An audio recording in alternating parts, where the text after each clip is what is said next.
बेटा गेहूं काटे नाही जाई बहू पारा धनवा के बेटा गेहूं काटे नाही जाई बहू पारा धनवा के बेटा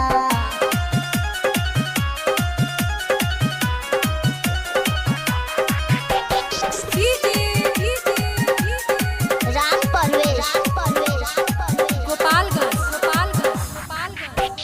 चैत में राजा नयावत घरे नयावत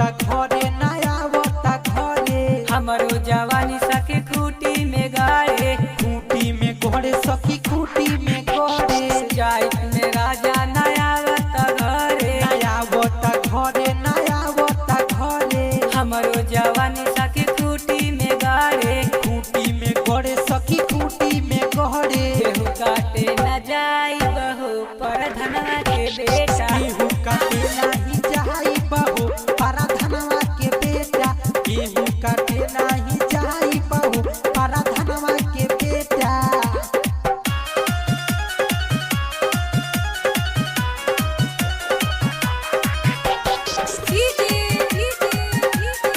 राम परवेश अंकुश सवरिया सखी बड़े खिलाड़ी बाड़े खिलाड़ी सखी बाड़े खिलाड़ी गेहूं के खेत में खिलावे मलाई अंकुश सवरिया सखी बड़े खिलाड़ी सखी बाड़े खिलाड़ी गेहूं के खेत में खिलावे मलाई